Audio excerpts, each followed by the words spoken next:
Is your Saab 93 battery not charging? Or maybe your Saab 93 battery keeps dying? Or is your Saab 93 struggling to start? I'm going to cover all these issues for you today, so stay tuned.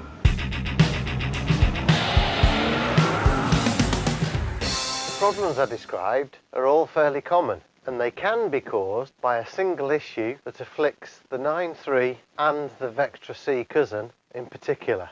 That issue is battery connections. Now, I'm not referring to the connections on the top of the battery at the battery posts, not today anyway.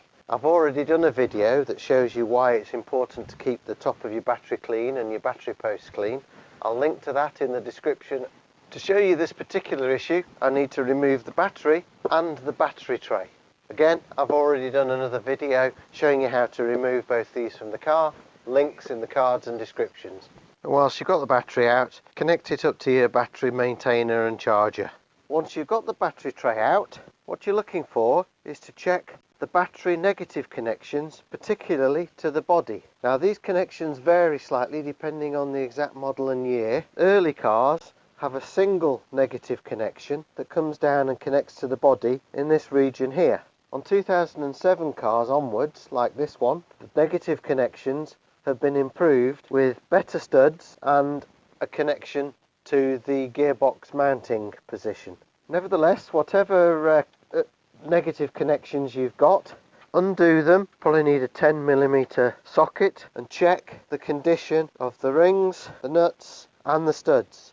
On early cars, these are particularly prone to corroding, the one on the top here. And on diesel cars in particular, that corrosion causes a high resistance joint which can cause the starter motor to be sluggish and can also stop the alternator from charging the battery properly. So clean up the connections and put them back together.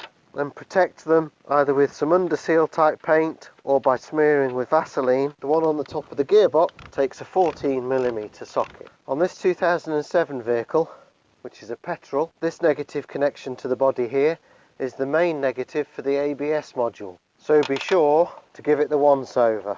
Now, as an extra security for earths, particularly if you've got an earlier car, get an extra earth cable, at least a foot long, 18 inches.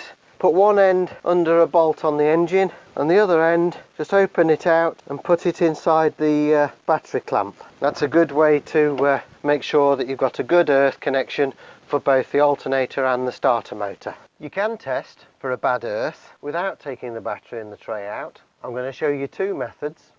In the first, haul your black jump lead out of your boot. Find a suitable spot on the block or the engine to connect one end and give it a little wire brush just to get the scabbiness off and to ensure that you're going to get a good connection. I'm using the alternator support bracket on this B207. I would venture to suggest that you stay well away from the starter motor while you're doing this method because the starter motor has exposed live connections. The other end of your jump lead, your black jump lead, to the negative of your battery. If your car was slow starting, had difficulty turning over, and now with this lead connected suddenly it turns over vigorously and fires into life easily, you know you've got a bad earth. The second method really is the definitive method, involves making use of your multimeter. Set your multimeter to its lowest ohms range. Connect one end to the negative at the battery, make sure you've got a good connection on the body of the alternator perhaps, that's probably the best place to do it. Connect your other connection and you should get a reading. Now I'm reading 0.1. Oh, it's dropped to 0 in fact now. That tells me that I've got a perfectly good earth connection, which of course I know I have because I've got this earth strap there and you've already seen me check the earths under the battery. A reading in the range 0.1, 0.3 ohms, maybe even half an ohm is acceptable. 0.1, 0.2, perfect. Half an ohm, just about acceptable. Anything more than that, if you're finding you're getting 1, 2, 3, that's not acceptable. And you're going to need to get the battery and the battery tray out and check all the earths. The jump lead method is a good get you home method. You could drive with that connected if you dare, but you really do need to make sure that you've got connections that are very, very secure on both the block and the battery, because the last thing you want is the one on your block coming off and touching a live connection somewhere else. But as a get you home to get your engine started, perfectly acceptable. That gives you some time to then do a proper repair. If you got value out of this video, please give it a thumbs up down by the title. Consider subscribing if you want to learn more about looking after your own car, and I'll see you next time.